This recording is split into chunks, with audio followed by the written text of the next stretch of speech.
Hey there, Sue here. Today I have an update on my carnivore journey. It has been 8 months and I haven't done anything for a couple of months because I didn't feel like there's anything to update, but now I do. So today is almost 8 months. I think I've got a week until I have been on the carnivore diet for 8 months. If you've watched any of my earlier videos, you will see that I've had lots of issues with oxalate dumping and diarrhea. For months and months and months and months and months and months. And I thought that it was never going to end. But I think it has. Hallelujah. So, let's back up a bit. And for those of you who haven't watched any of my earlier videos, and I will explain. Alright, so I started on the carnivore diet in May of 2021. End of May 2021. And my first, I don't know, maybe month or two, things were going fairly well and some things started to improve and I was like, yes, I'm on the right track. And then I started the 90-day challenge with Bella, the steak and butter girl, with her steak and butter gang. I think that's what it's called. And during those, I quit after 60 days because I was just having so much trouble with diarrhea. And so I decided to quit because I couldn't stay 100% carnivore. I was adding some plants and things back in, trying to manage what was going on while still staying mostly carnivore, basically. And so I thought that I came across information about bile acid malabsorption. I thought that was the issue initially. And then kind of eventually came to the conclusion that it was pretty much oxalate dumping.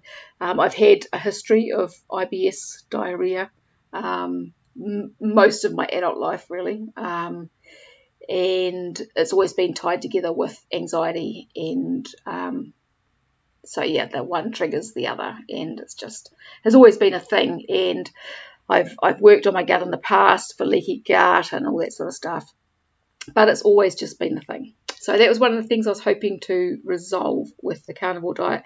And so when I started and things were kind of seemed to be settling down, I was like, yay! And then they weren't, and everything turned to shit, literally.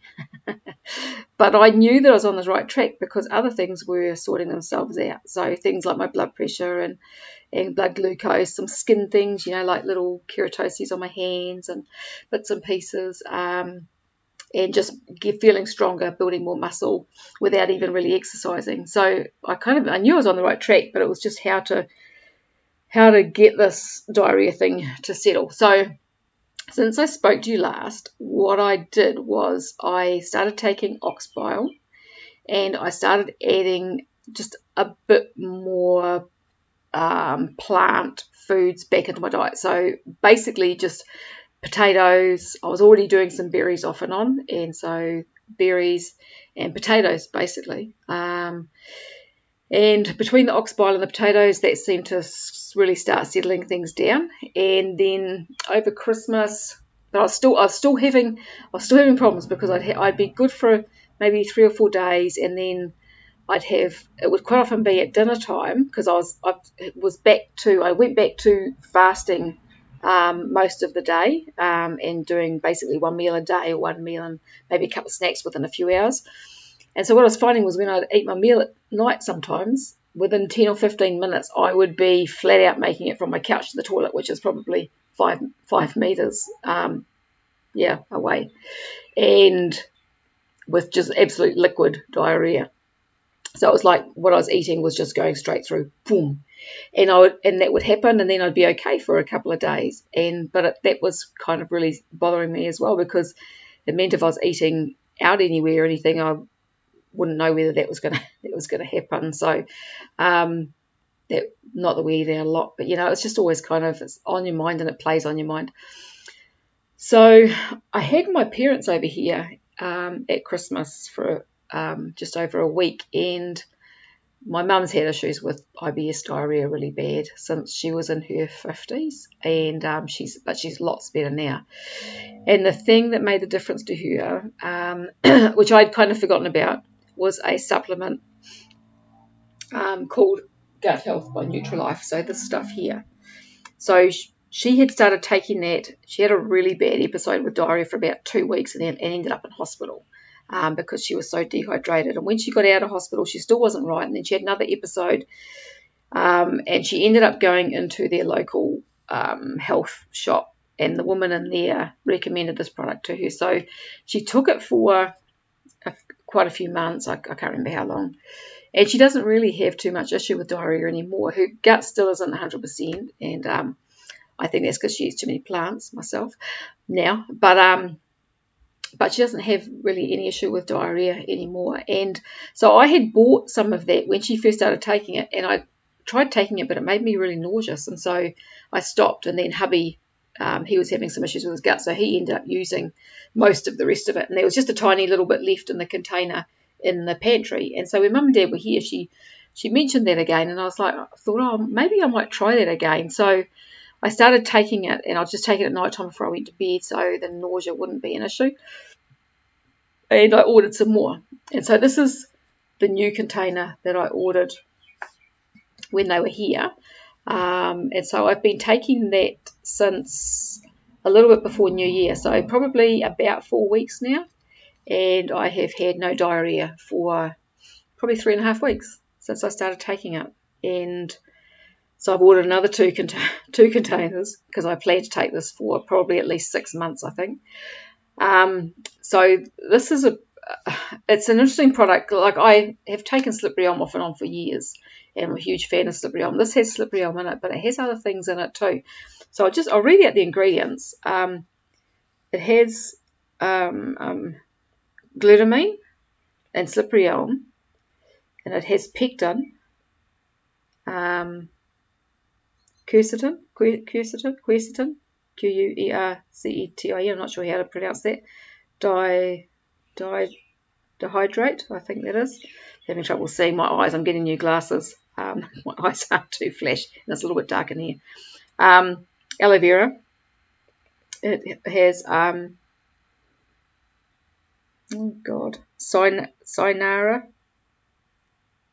Scolimus. What I'll do is globe artichoke. I can read that. What I'll do is I'll actually probably put the ingredients underneath this video and a link to this stuff. I'm not sure that you can get this in the States or and that I had a look, and so if anybody from America is wanting this, I'm not sure, unless you can find something with the same ingredients in it. I don't know, but I will link to it for where you can get it from here in New Zealand.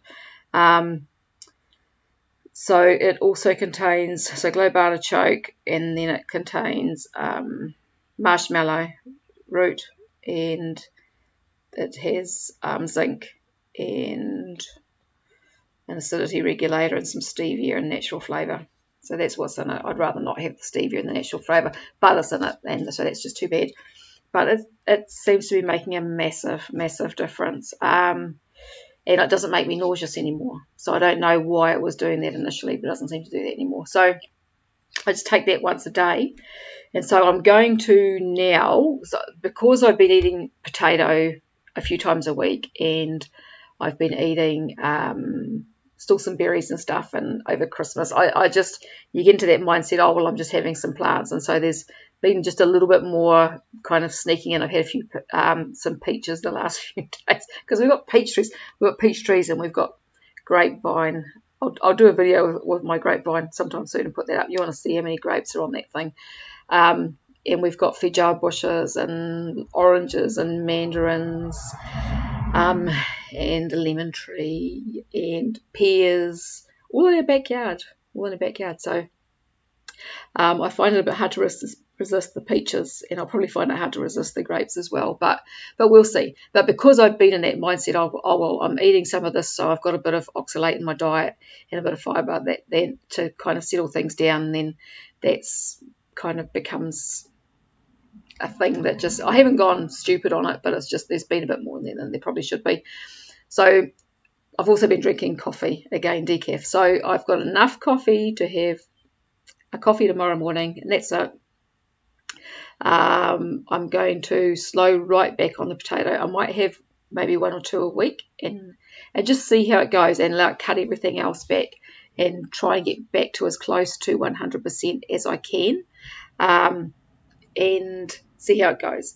So the other thing that I done was I actually ordered some supplements, because when things are going bad, that's where I go, is supplements. That's been my habit. Examine my diet, think, could it be this, could it be this, could it be this, go to supplements to try and resolve stuff. And that's always been me for years, And so I ordered some of the doTERRA supplements, the Lifelong Vitality supplements, because I know that they've been really beneficial for me in the past. So I ordered them, and then I'm like, that's adding more plants back into my diet in the form of the supplements. And so I've been questioning. I've taken them about 2 nights since I got them, two like doses, half doses actually, since I got them. And then, because I've been questioning, should I take them, should I not? And then I jumped on to YouTube last night, and I don't know what I searched, but I ended up coming across a video by the young fella from EO Nutrition, the guy that talks about carnivore diet. He's from the UK. He's some kind of natural doctor, therapist or something. And he was talking about supplements, should you take them, shouldn't you? And he was saying, like, ideally not. I mean, when I first went onto carnivore, that was my thing, was I was going to stop all supplements. So I stopped them all, stopped everything. And then realised that, hey, I don't know if I can do this, because as I said, everything turned to shit. So listening to his video last night, he was saying, ideally, we should not need supplements. We shouldn't need them. But if we're not 100% healthy, if our gut, as in my case, is not working properly, and you're not using your food properly, that can be an issue. The reason that's why I came across his video. That's why I just remembered, because I've got like itchy, dry, flaky scalp on the back of my head here, across the back here. Now, I used to have a lot of trouble with psoriasis and flaky, dry, itchy scalp when I was a vegan, and for quite a long time after that, until I changed my hair care products. When I started using the doTERRA shampoo and conditioner, that psoriasis went away completely. But it used to be more sort of up in the front of my hairline. Now it's coming really bad, and I'm picking it's something to do with oxalate dumping, I think. But then he was saying that a deficiency of riboflavin, which is a B vitamin, can cause that, or a deficiency of biotin, I think it was. And so then he was talking about, I don't know if it was on the same video or 2 different videos. I'm sorry, I can't remember. But anyway, one thing just merges into another. He was saying, with the supplement side of things, is ideally you shouldn't need them, but if we are all exposed to heavy metals, we're exposed to pesticides, we're exposed to all of these residual, these long life poisons that, like DDT and those sorts of things, even in the meat that we're eating. And so if our bodies aren't, and our livers aren't functioning the way that they should be, then we may need more nutrition than we can get from our diet. And if we are stressed, which for me, the anxiety side of things creates stress for me most days, every day when I'm working, and sometimes when I'm not working. And so that's requiring more nutrients as well, because my body's dealing with stress. So after listening to his video, I was like, okay, so maybe I do need those just now. And it's only temporary, but it's to try and get my body back to a place where it's functioning really well. So that's my decision at the moment, is to back off on the potato and stuff that I'm eating, try and get back to as close to 100% carnivore as I can. But for a few months, I'm going to keep taking this, and I will continue to take the doTERRA supplements for, I don't know, a month or 2, a couple of months maybe, and then I'll just see how I go. That's the thing. It's all I can do. my goal is to get to 100% carnivore, but I'm not going to live with screaming diarrhea. And so I want my gut to heal. I want my body to heal. And so if I need plants to do that, then that's what I'll do, because as much as it kind of contradicts the whole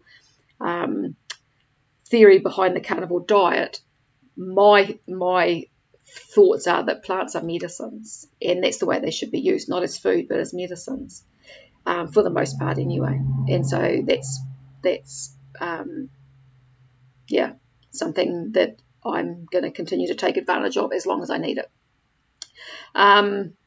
The other thing that I was going to talk about was that I have an appointment on Friday with the cannabis clinic here in Auckland. So I've looked a while back to see if we could get CBD here in New Zealand, and you can't just buy it the way you can in America, and even Canada. I think you can just buy it, but can't buy it just here. Just buy it here. You've got to get it on a doctor's prescription. But now there are some clinics here in New Zealand which have doctors working for them. So you can do a Zoom call or a phone call or go in and see them and see about getting CBD for whatever your issues are. And for me, that's my anxiety, because my anxiety has been so tied in with my diarrhea problem. Now that the diarrhea is settling down, I'm finding that anxiety is still there, the repetitive kind of thinking side of it, which makes me still really anxious, worried about having diarrhea, and then sometimes it'll make me want to go to the toilet, but I haven't got diarrhea, if you get my drift. But it's the anxiety is still there. So I thought if I can use CBD for a while, if that works, and that might help to break that kind of, because it's like a cycle, just a repetitive, habitual cycle, I guess, that is still kind of playing out. So I'm picking that if I can do that, break that kind of that thinking, worry, anxiety side of things, and then as my gut all heals up, then hopefully I might be able to be normal for once, which would be rather nice, to be back to being normal and being able to socialise normally without, freaking out inside and trying to act normal on the outside. So that's where I'm at. If I know that I've got people that are watching my videos that are following that have similar problems, let me know how you're going. Those who have chatted to me before, in the comments, let me know how you're going. Let me know what you're trying, what's working, what's not working. If you've got any other comments or questions, please fire away below. If you like this video, make sure you do the like and subscribe thing. Share it with anyone you think might find it useful. I feel like I waffle on too much and I do lots of ums and ahs, but that's just me. So, so that's it for today. Thank you for watching, and I will put the information about that gut health below the video, and then hopefully if you can't buy it where you are, you might be able to find something that's similar that hopefully will do the same thing for you if you are having the diarrhea or gut health issues. Okay, talk to you again another day. Goodbye for now.